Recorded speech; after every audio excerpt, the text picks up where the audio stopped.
انہوں نے جو کہا ہے اس سے مجھے مکمل طور پہ اختلاف ہے. انہوں نے غلط کہا ہے, خلاف واقعہ باتیں کی ہیں, اور یہ میں نے ان سے کہہ دیا ہے آج. اور میں بالکل ایک لمحے کے لیے بھی اس عہدے پہ نہ بیٹھنے کا کبھی خواہش مند تھا, نہ اب ہوں.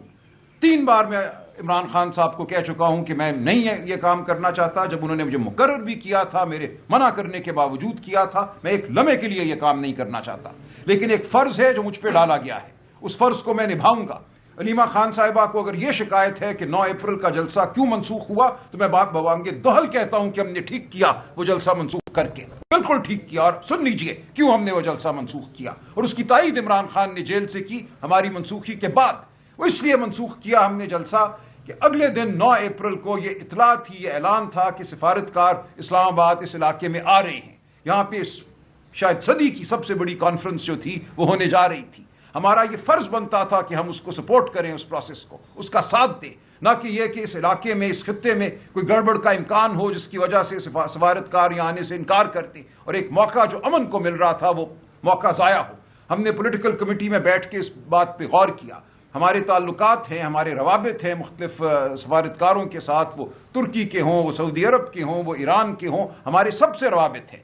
اور ہم جانتے تھے کہ ان سب کی خواہش کیا ہے. ان سب کی خواہش یہ تھی کہ ایک پرامن ماحول میں اسلام آباد کے علاقے میں یہ کانفرنس منعقد ہو.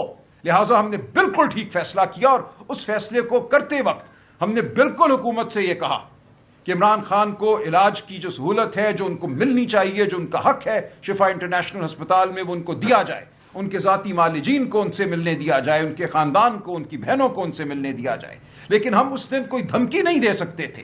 یہ نہیں ہم کہہ سکتے تھے کہ ملنے دو ورنہ کل ہم آ رہے ہیں, ہم درہم بھرم کر دیں گے اس ماحول کو. یہ کرنا پاکستان کے مفاد کے خلاف ہوتا, امت کے مفاد کے خلاف ہوتا, عالمی امن کے خلاف ہوتا. ہم نے بالکل ٹھیک فیصلہ کیا, اور جو کچھ یہ کہا گیا کہ سہولت کاری کی, ہم اس کو رد کرتے ہیں. ہم نے اپنے ایمان سے, اپنے وثوق سے, سچے جذبے کے ساتھ ٹھیک فیصلہ کیا, اور ہم اس پر کھڑے ہیں. کہ ہم معیشت کو دیکھتے ہیں, بڑے بڑے اسٹیٹسٹکس, نمبرز, ہندسوں میں, کہ $3 بلین آئے, $3 بلین نکل گئے. ساجد ترین صاحب نے آپ کی توجہ مبذول کرائی ہے نیچے, بالکل نچلی سطح پہ, کہ بلوچستان میں ایک بھی فیکٹری نہیں ہے. آج 78 سال گزرنے کے بعد بلوچستان کے عوام کی جو معیشت تھی وہ تجارت پر مبنی تھی, افغانستان کے ساتھ یا ایران کے ساتھ, وہ آپ نے بند کر دی, جو بھی وجہ تھی.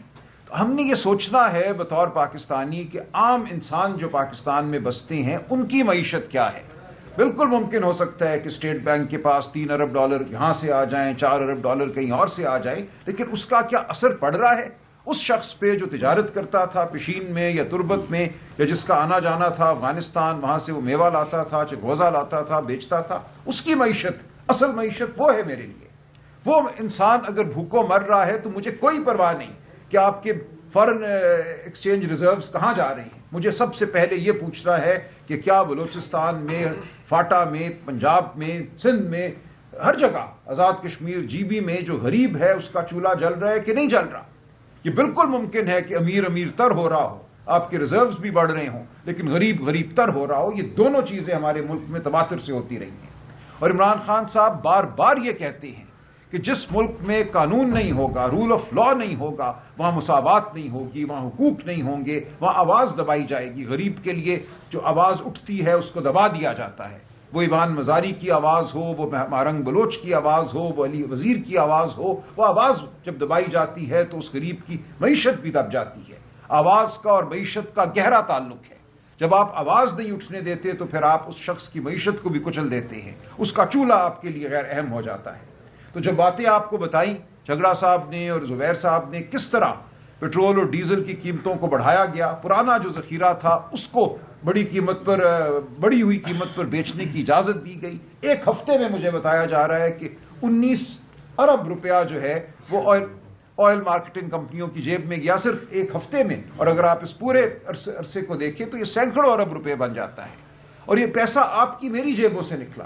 موٹر سائیکل میں جو پیٹرول ڈلواتا ہے, جو گھر میں چولہے میں فرنس آئل استعمال کر رہے ہیں, ان سب کی جیبوں سے یہ پیسہ نکل کر ان امیروں سیٹھوں کی جیبوں میں گیا. اور یہ اس کا کرنے والا کون ہے؟ یہی فارم 47 حکومت, کیونکہ یہ انہی لٹیروں میں سے اٹھی ہوئی حکومت ہے. یہ عوام کی حکومت نہیں ہے, یہ عوام کے لیے حکومت نہیں ہے. یہ ایک لوٹ کا نتیجہ ہے یہ حکومت، اور اس نے لوٹ ہی کو بڑھاوا دینا ہے. یہ بات کھل کر ہمارے سامنے آئی ہے پچھلے 1 ماہ 40 دنوں میں. تو یہ ہے وہ صورت معیشت کی. میں چونکہ کچھ تعلق رکھتا ہوں وکالت سے، کارپوریٹ وکالت سے، میں آپ کو پورے وثوق سے اور اطمینان سے یہ کہہ سکتا ہوں کہ بڑی بڑی کمپنیاں، بڑے بڑے سرمایہ کار اس وقت اس ملک میں مزید سرمایہ لگانے کو تیار نہیں ہیں، اور اس کی بڑی وجہ یہ ہے کہ وہ اس ملک کو ایک بربریت زدہ ملک سمجھتے ہیں. یا قانون نہیں ہے.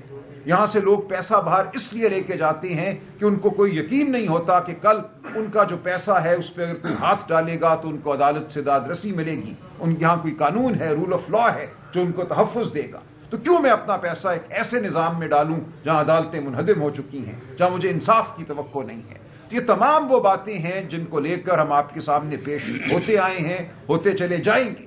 یہ ہے ہماری جد و جہد. یہ غریب کی جد و جہد ہے، یہ معیشت کی جد و جہد ہے، یہ سرمایہ کاری کی جد و جہد ہے. ہم بالکل چاہتے ہیں کہ اس ملک میں فیکٹریاں لگیں. بلوچستان میں ہم چاہتے ہیں سب سے پہلے فیکٹریاں لگیں، وہاں کے عوام خوشحال ہوں جن کے ساتھ 78 سال سے ناانصافی کی گئی ہے. تو یہ تمام جو معاملہ ہے یہ ملا ہوا ہے. ایسا نہیں ہے کہ آپ یہ کہیں کہ ہم نے جمہوریت کو تو دبا دیا، ہم نے آزادی اظہار کو دبا دیا، ہم نے الیکشن لوٹ لیے لیکن معیشت ترقی کر رہی ہے، دیکھو سب ٹھیک ہے. ایسا نہیں ہوگا. جب آپ الیکشن لوٹیں گے، عدالتوں کو بند کریں گے، صحافت کو بند کریں گے تو معیشت بھی ڈوبے گی.